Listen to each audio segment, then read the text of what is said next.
سر، یہ اپنے بھتیجے کو اپنے پاس بلایا اور کہا کہ یہ 5,000 کا نوٹ تم اپنے پاس رکھنا چاہتے ہو؟ عامر بہت ہی زیادہ حیران ہو کر کہا، ہاں مجھے پیسے چاہیے۔ ٹھیک ہے، پیسے چاہیے تو اس کے بدلے تمہیں میرا ایک چھوٹا سا کام کرنا پڑے گا۔ عامر کہتا ہے کہ اس کے بدلے آپ جو چاہیں گی میں کروں گا، جس پر ثریا نے کہا تو پھر آج رات تم میرے ساتھ وقت گزارو گے۔ یہ بات سن کر عامر کہتا ہے کہ چچا کو پتہ چل گیا تو وہ مجھے جان سے مار دے گا۔ تمہارے چچا کو نہیں پتہ چلے گا؟ تم اچھی طرح سے جانتے ہو کہ وہ جب کام سے آتے ہیں تو بہت تھکے ہوئے ہوتے ہیں اور فوراً ہی سو جاتے ہیں۔ انہیں تو ہوش تک نہیں ہوتا۔ مزید آج میں دودھ میں انہیں میڈیسن دے دوں گی، تم پریشان نہیں ہونا۔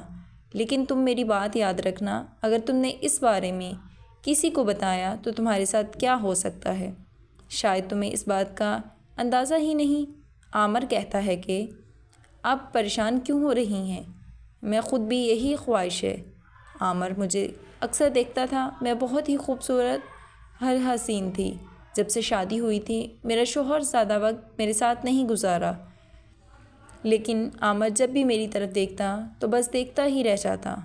وہ کافی خوبصورت تھا اور میں بھی خوبصورت تھی، جیسے ہم ایک دوسرے کے لیے بنے ہیں، اور آج ہماری زندگی کی ایک حسین رات ہونے جا رہی تھی۔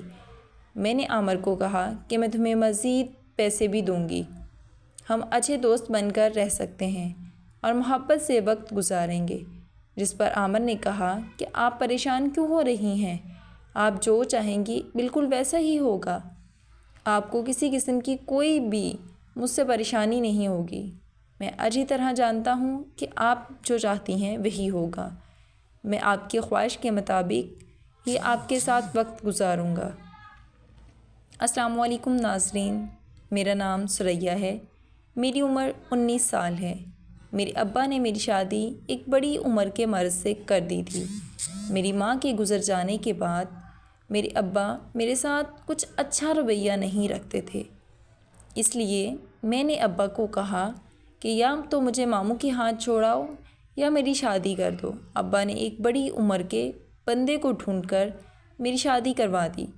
میرے شوہر کا نام عدیل ہے، اس کی عمر تقریباً 40 سال ہے۔ وہ میرے سے آدھی عمر کا ہے، لیکن وہ میرے سے کافی پیار کرتا تھا۔ میں بھی اس پر کافی بھروسہ رکھتی تھی، لیکن کبھی بھی اس نے مجھے وہ سکون نہیں دیا تھا جو ایک عورت کو مرد سے مزشر ہوتا ہے۔ میں اسی وجہ سے ذہنی طور پر بہت پریشان رہتی تھی اور ڈپریشن کا شکار ہو رہی تھی۔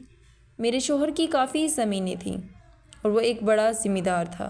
میرے پاس نوکروں کی کمی نہیں تھی، لیکن مجھے جس چیز کی کمی ہوتی وہ چیز مجھے مل نہیں رہی تھی، اس لیے میں بہت پریشان رہتی تھی۔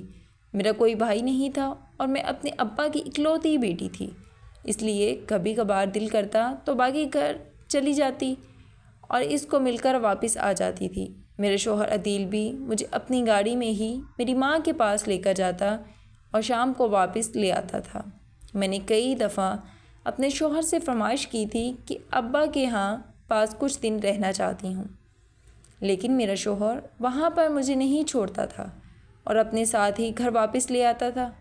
میرے سسرال میں ٹوٹل 5 افراد تھے، میرے ساس سسر، میرے شوہر کا ایک چھوٹا بھائی اور میں۔ میرے شوہر کی ایک بہن جو معذور تھی اور گھر میں ہی پڑی رہتی تھی، اس کی بھی دیکھ بھال مجھے ہی کرنی پڑتی تھی۔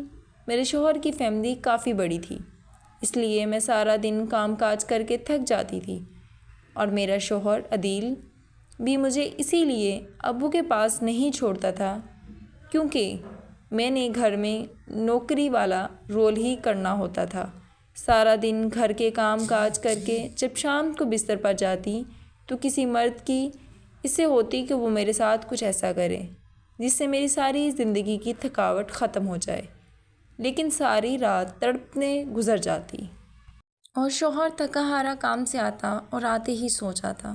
کبھی اس نے مجھے ناراض نہیں ہی کیا تھا اور نہ ہی میں نے اس کو راضی کرنے کی فرمائش کی تھی، بس اپنی زندگی کے دن پورے کر رہی تھی۔ لیکن ایک دن میرے شوہر کا بھتیجا ہمارے پاس رہنے کے لیے آ گیا تھا۔ اس کا نام عامر تھا، اس کی عمر تقریباً 15 سال تھی، دکھنے میں کافی خوبصورت اور نوجوان لڑکا تھا۔ اس کی عادات بھی مجھے کافی پسند تھیں، چونکہ وہ بہت کھلے ذہن کا تھا اور سارا دن گھر میں شوگر لگائے رکھتا تھا۔ میرا بھی اس کے ساتھ کافی دل لگتا تھا اور میں اب اس کے ساتھ کافی اٹیچ ہونے لگی تھی، لیکن عامر میرے سے نفرت ہی کرتا تھا۔ کبھی اس نے میرے پاس آ کر میرے سے کوئی ہمدردی کی بات نہ کی تھی اور نہ ہی میرے ساتھ مسکرا کر بات کرتا تھا۔ نہ جانے وہ ایسا کیوں کرتا تھا، کیونکہ میں بھی کافی خوبصورت اور دل نشین تھی اور کوئی بھی مرد مجھے دیکھتا تو پہلی ہی نظر میں دلہار بیٹھتا تھا۔ میں بھی عامر پر دلہار بیٹھی تھی اور اس سے توجہ کی طلبگار تھی، لیکن وہ تھا کہ ذرا بھی میرے اوپر نظر ہی نہیں رکھتا تھا۔ ایک دن میرے شوہر کو رات کو کہیں کام پر جانا تھا اور 2-3 دن کے لیے وہ وہیں رہے گا۔ میرے شوہر کے جانے کے بعد عامر اکثر میرے کمرے میں آتا جاتا رہتا تھا۔ میں بھی اس کی نظروں کی محتاج ہونے لگی تھی کیونکہ میں اسے محبت کرنے لگی تھی اور مجھے اس کی ضرورت تھی۔ وہ بھی کبھی کبھار میرے کمرے میں آ کر میرے ساتھ ہنسی مذاق کرتا تو میں اپنے خیالات میں کئی دفعہ اس کے ساتھ وہ کام کر لیتی جس کی مجھے ایک مرز سے تمنا تھی۔ عامر جب شام کے وقت میرے کمرے میں آیا تو آ کر بیٹھ گیا۔ میں نے اس سے دل کی باتیں شروع کر دیں اور اس سے پوچھا کہ تمہیں کوئی لڑکی پسند ہے؟ وہ کہنے لگا مجھے لڑکیوں میں کوئی انٹرسٹ نہیں۔ وہ اٹھ کر جانے لگا تو میں نے اس کا بازو پکڑا اور اس کو کہا کہ رات کو سب کے سو جانے کے بعد تو نہیں دیار بچے میرے کمرے میں آنا ہے۔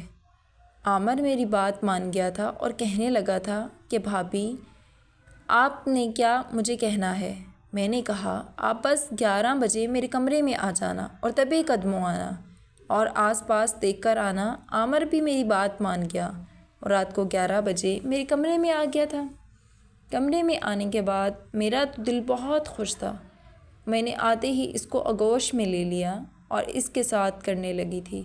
پہلے تو وہ مجھے منع کرنے لگا، آپ میری بھابھی ہیں اور یہ کام آپ سے ہرگز نہیں کروں گا، لیکن میں نے اس کو اس بات پر آمادہ کر لیا تھا کیونکہ وہ بھی میرا ساتھ دینے لگا تھا اور میں اس کے ساتھ کرنے لگی تھی اور تھوڑی ہی دیر میں اس کو مطمئن کر دیا تھا۔ وہ ساری زندگی کی تھکاوٹ اتار دی تھی۔ اب اکثر عامر میرے پاس آتا جاتا اور میں اس کے ساتھ اپنا مطلب پورا کر لیتی تھی اور کافی سکون حاصل کرتی تھی۔ ناظرین، اگر آپ کو یہ کہانی پسند آئی ہو تو ویڈیو کو لائک کر دیں۔ بہت بہت شکریہ۔